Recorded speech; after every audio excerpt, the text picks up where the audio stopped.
So if there's one word that I think most every student is going to be familiar with, it's globalization.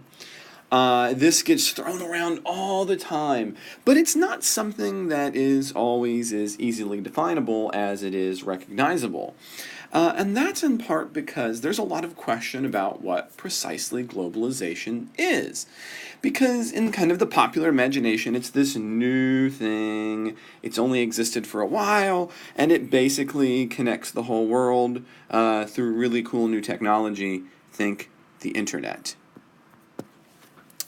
But as we look around the world, there's a lot of question about how true this is. And oftentimes, what we call this extra connected is that the world has gotten flat. And this is a term coined by Thomas Friedman that basically means everybody's a lot closer. But then a lot of other scholars have said, well, maybe it's spiky, maybe it's not so new. So we're going to talk about that for just a minute. You see, Peter Evans says that globalization is the growing relative weight of transactions and organizational connections that cross national boundaries. In other words, it is when states stop being such isolated units and start having deep transactions with one another. Maybe an even more, a better way of mapping this would be to say when state boundaries start to look a little more porous, so that some states in many ways might overlap in important ways with other states. Now, the problem though is that as long as human people have existed, we've interacted across state borders. So trade routes and that kind of thing is not a particularly new invention. So what makes globalization new? And the answer is the difference between what you might think of as thin and thick connections.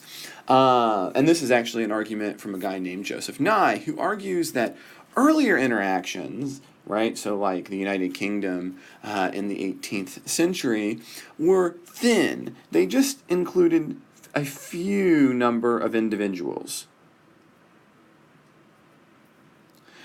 It didn't include everyone. So there may have been extensive connections, but they were isolated to just a few people and a few things. Now today, the modern, the thick, is meaning that it's deep, extensive, and intensive. So it's deep, and it reaches out to lots of people.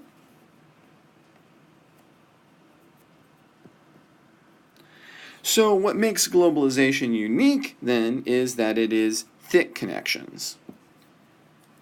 So, thick connections will lead to things like, well, hyperglobalization, convergence. In other words, the idea that some countries will begin to look more and more alike as time goes on. And they'll look this way because of things like the ability of capital to move across borders, the ability to trade easily and without issue across borders. Now, this doesn't just take care of everything. There are still going to be some issues. As a matter of fact, one of the biggest one in our lifetimes is, well, what do you do about people? It's really easy for money to move across borders, but it's not so easy for people. Just ask Syrian refugees. And so that's going to be a big issue in the world today. But for now, let's stop here on our primer of globalization.